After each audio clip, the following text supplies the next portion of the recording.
We don't have monitors, so I'm gonna check this right quick. See how it is. I think it might be cool. I want to reintroduce Trey Arrow, who played a song for us earlier. A little bit about Trey. He's a Portland activist who became pretty notorious after an 11-day alleged sit on the edge of the U.S. Forest Service regional headquarters right here in downtown Portland, which became a national and international media attention about forest activism. That, in addition to being on the front lines of forest protection, of direct action and blockades and tree sits, in 2002, a local activist facing a life sentence for a series of political arsons took a plea bargain to name Trey as the mastermind behind his plot.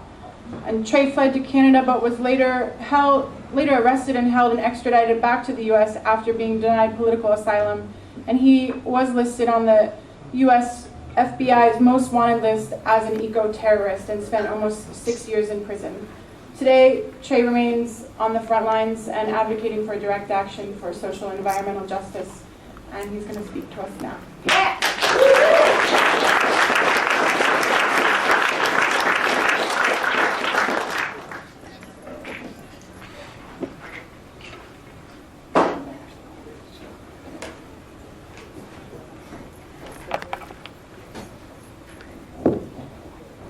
Thank you all very, very, very much for coming out. And again, thank you so much to all the folks that helped to put this together.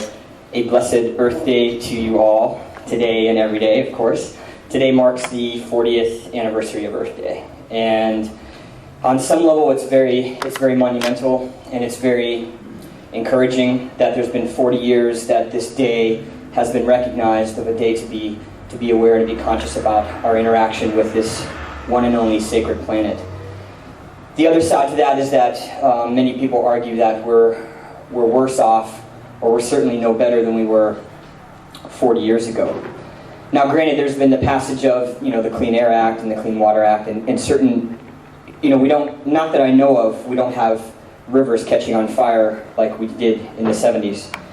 Yet there still remains very intense environmental issues that are pushing us on the brink of cataclysmic change right now as we speak. In fact, there's a convergence happening right now in Bolivia to address a lot of the environmental concerns that a lot of our political leaders have neglected or fall short on. And we all have an obligation to do what we can. I think that it's very imperative that we don't get too overwhelmed and don't get too daunted by what is happening, by a lot of the negativity, by the overwhelming element of, I'm just one person, what can I do? Therein lies our power. We as individuals have an enormous amount of power, and collectively and together, we truly can be an unstoppable force. So let this conference and this convergence be a catalyst for more change, for more activism, for more involvement. We don't need to start any more organizations. We just need to work more together. There are already so many amazing things in place, especially right here in this community, like independent media, like co-ops, like sustainable agriculture, like city repair. All kinds of things that help to bridge these gaps of different organizations doing amazing things. We have the resources and the access to amazing things in this community to really affect positive change. One person at a time, one organization at a time, and collectively all together. When I was in prison, one of my labels was an ecomaniac. And some people may have used that as a derogatory term, yet I was happy to be labeled as such. People labeled me as a tree hugger as an insult, not realizing that we actually hug trees. And when I was in Canada, I had friends that would come and visit me, and thankfully, at one point, I was in a unit where we could actually look out the windows and see the parking lot where people would either park their cars or they would walk up from taking the bus. And some of my friends would hug trees before or after we would visit. And I would look out the window and I'd be able to wave to them and they could see me wave, and they weren't allowed to get too close, but other prisoners would come running to me like, "Hey, Trey, we just saw those girls hugging trees." And I'm like, "Yeah, that's what we do." And they said, "Gosh, I never realized you actually hug trees. We just thought that was just a term." Like, no, we actually do hug trees and we're proud of it. So, you know, as unfun as the prison experience was, I learned a lot. It gave me a chance to actually do outreach to not only the other prisoners, but actually some of the prison guards. And as much as these staff of prisoners, of prisons are on some level not our friends, they're humans as well. And, you know, I don't by any means excuse the actions of the oppressors. And I also have been able to see the power that we can have on our oppressors, that we can change their hearts and their minds because they are human. At least I think they are. You know, and you know, there's that element of that each of us possesses an element of light and dark. And that if we just are able to stay in our truth and follow our heart and stay committed to our passion, that we will be able to change things. Now, some might maintain that we will never change this system of which we are embedded, that we will never change the hearts and the minds of some of these oppressors. And perhaps there's an element of truth to that. Yet, that mustn't be a reason for us to not do what we can to affect positive change and to build as many bridges and coalitions with as many groups and organizations that are resisting the oppression. You know, because it's basically they'll either join us or they will be defeated. We are the majority. That's what we must realize. Yes, a lot of these entities have a lot of money, they have a lot of weapons, they have a lot of resources at their disposal, yet by sheer numbers, they are a very, very small minority of this population in the US and of the global population. And so we have the power. You know, this brother inspires me. Like I almost felt a little bit nervous getting up after him. You know, there ain't no power like the power of the people, because the power of the people don't stop. You know, and if we keep that energy and that motivation, we mustn't get down. We owe it to ourselves. You know, we don't have, planets are kind of hard to come by. You know, and so what do? You know, what choice do we have? We can be a voice for those voices that are commonly ignored and oppressed. We can take a stand and oppose these injustices to the sanctity of all life, whether it's human or non-human, whether it's plant or animal.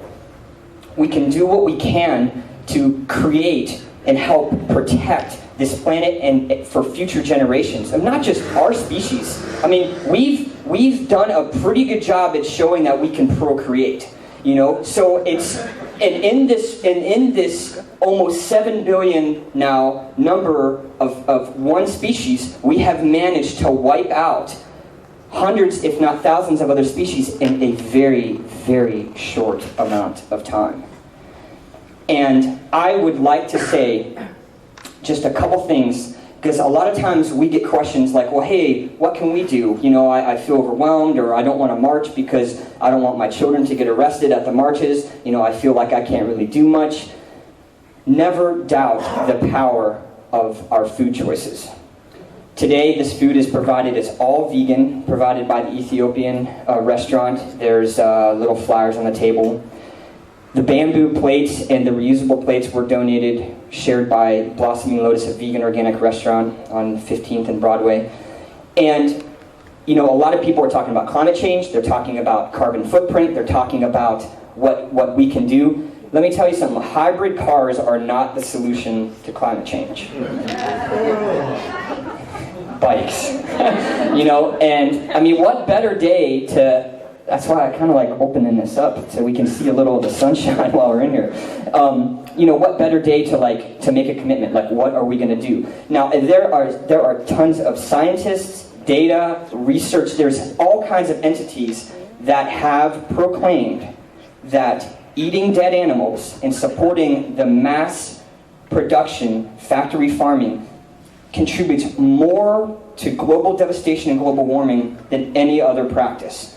I heard a saying today that a meat-eating person riding a bike still contributes to more degradation than a vegan driving a small car. And so don't doubt, and I have the utmost respect. I'm a little bit bummed today. There was the panel yesterday at Mount Hood Community College had some indigenous and native representation, and I'm a little bit sad today that there's not that here. And I would like to acknowledge the people that were here first before any of us and our ancestors were here.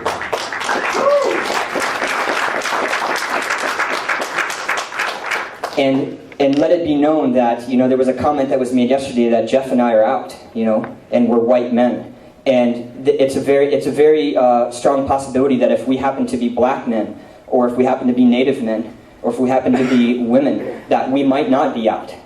And so I acknowledge the kind of role that I'm in, and I'm grateful that I am out. And I also think it's important that we remember that there were people here before this land was, quote, conquered and colonized, and they continue to be oppressed. All of us are being oppressed, yet the natives and the Africans especially continue to be oppressed far more in general than those of us that are of white skin.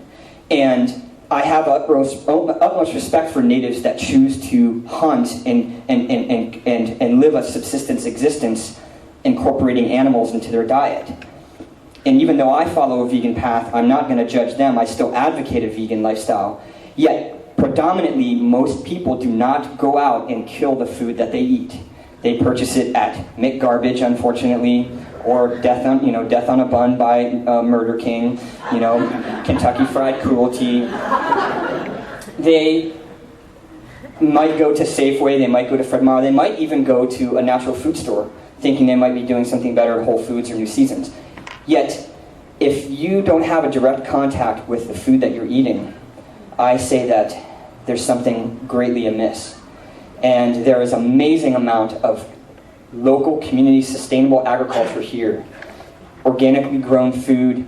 There's a whole movement, a slow food movement, of growing your own food, being in touch with what you eat. And even if you do want to still eat animals, I highly encourage you to do it like every other animal does in the animal kingdom. With your bare hands and your bare feet and your teeth and running it down, and eating it raw. Because we're the only species that prepares our food with flame. And so I think we could learn a lot from other species. We claim to be on the top of the food chain. We claim to be so intelligent, and that God gave us. I have discussions sometimes with people that whip out the Bible and say, well, God gave us dominion over all of this. And even if you want to maintain that God gave us dominion, if that's the philosophy you want to follow, well, dominion does not mean domination. Dominion means care. So we have an obligation, whether you follow any kind of particular spiritual or religious path or not, to take care of every living creature on this planet. And each of us has the power to do that. Maybe some people don't want to climb a tree or climb on a building. They don't want to spend time in prison. Maybe they don't want to be on the front lines. Yet each and every one of us has the privilege of eating every day. And not everybody even does around the world. And because of what we eat and what we throw out, it actually is causing a lot of suffering throughout the world. And so never doubt that every time that we buy something or boycott something or take something without paying for it, or eating something, purchasing something reused instead of using it once and throwing it in a landfill, makes a huge difference. So let us all keep this in mind. Thank you so very, very much for coming out and letting me share a little bit. And today's Earth Day, every day is Earth Day, and I encourage you all to be part of the solution and not part of the problem. Namaste.